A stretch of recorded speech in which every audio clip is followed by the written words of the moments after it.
Movie artist association మా ఎన్నికల ఫలితాలకే line clear అయింది. ఫలితాలపై వేసిన పిటిషన్ ని సిటీ సివిల్ కోర్టు కొట్టివేసింది. ఎన్నికల ఫలితాలపై ఒక తుది నిర్ణయం రిటర్నింగ్ ఆఫీసర్ అని కోర్టు స్పష్టం చేసింది. మరింత సమాచారం మా ప్రతినిధి శర్మ అందిస్తారు. శర్మ, రిటర్నింగ్ అధికారిగా తుది నిర్ణయం ఎన్నికల ఫలితాల మీద అన్న క్రమంలో మా ఎన్నికల ఫలితాలు ఎప్పుడు విడుదలయ్యే అవకాశం ఉంది? ఈ ఉత్కంఠకు తెరపడింది. ఎన్నికల ఫలితాలకు కూడా లైన్ క్లియర్ అయింది. సిటీ సివిల్ కోర్టు కొద్దిసేపటి క్రితమే తీర్పు వెల్లడించింది. దీనిపైన దాఖలు చేసిన ఓ కళ్యాణ్ అనే పిటిషన్ ను సిటీ సివిల్ కొట్టివేస్తూ జరిమానా కూడా విధించింది. అయితే ఎన్నికల ఫలితాలు ఎప్పుడన్నది మాత్రం ఎలక్షన్ ఆఫీసర్ నిర్ణయాన్ని బట్టే ఉంటుందనేటువంటి విషయాన్ని స్పష్టం చేసింది. ప్రస్తుతం movie arts association lawyer Krishnamohan ఉన్నారు, ఆయనతో మాట్లాడదాం. ఇవాళ ఇచ్చినటువంటి తీర్పు ఏంటండి? ఈ రోజండి సిటీ సివిల్ కోర్ట్ ఒక ఓ కళ్యాణ్ అనే ఒక సభ్యుడు మూవీ ఆర్టిస్ట్ అసోసియేషన్ వేసిన పిటిషన్ డిస్మిస్ చేసింది. డిస్మిస్ చేస్తూ జరిమానా కూడా విధించింది. ఎంత జరిమానా అనేది జడ్జిమెంట్ గా బయటికి రాలేదండి. So for as counting is concern as per bylaws చేయొచ్చు అని చెప్పింది. Election officer should convene the meeting of all the contestants as well as the engineers of EVMs and convene a date and go head with counting అని చెప్పారండి. అంటే మీరే election officer ఉన్నారు, ఎప్పుడు ఈ కౌంటింగ్ నిర్వహిస్తారు? కనీసం 2 రోజులు పడుతుందండి. ఎందువల్లంటే అందరికి 24 hours నోటీస్ ఇవ్వాలి కంటెస్టెంట్ అందరికి. తర్వాత electronic corporation of India engineers కూడా రావాలి.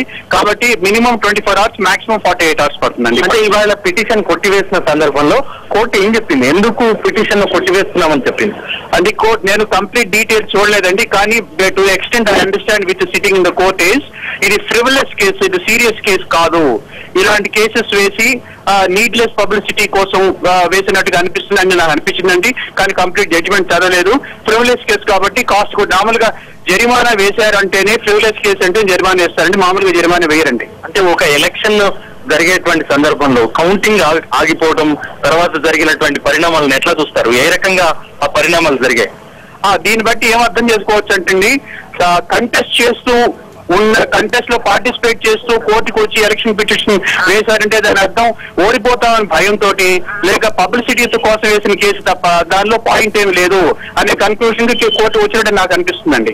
సార్, మీకు రిజల్ట్ అయితే వచ్చేసింది కదా, ఎన్ని రోజులు మీరు రిజల్ట్ ప్రకటించే అవకాశం? ప్రస్తుతం కృష్ణమోహన్ గారు ఈ అంశానికి సంబంధించి చెప్తూ ఉన్నారు. కాస్ట్ జరిమానా విధించారు, అలాగే ఆయన పిటిషన్ ను కొట్టివేశారు. కాబట్టి ఎన్నికల కౌంటింగ్ అన్నది కూడా 2 రోజుల సమయం పట్టేటువంటి అవకాశం ఉంది. అంటే ఎల్లుండి లేదా శనివారం రోజున కౌంటింగ్ నిర్వహిస్తామనేటువంటి విషయాన్ని కూడా కృష్ణమోహన్ చెప్తున్నారు. మరి ఆయన ఎన్నికల అధికారిగా ఉన్నారు కాబట్టి ఆయన నిర్ణయం మేరకే ఫలితాలు అనేది వెల్లడవుతున్నటువంటి విషయాన్ని చెప్తున్నారు. మరోవైపు ఇది చాలా తీవ్రమైనటువంటి సంచలనం రేకెత్తించింది. టాలీవుడ్ లో కూడా చాలా కీలకంగా మారినటువంటి పరిస్థితి. గత నెల 29వ తేదీన ఎన్నికలు జరిగాయి. దానికి సంబంధించి ఫలితాలు మాత్రం వెల్లడి కాలేదు. అనేక బైలాస్ ప్రకారం చాలా ఇబ్బందులు ఉన్నాయి, అనేకమైనటువంటి అక్రమాలు జరిగాయి అంటూ ఓ కళ్యాణ్ పిటిషన్ దాఖలు చేసిన నేపథ్యంలో కౌంటింగ్ ను మాత్రం ఆపివేశారు. ఆ తర్వాత దీనికి సంబంధించి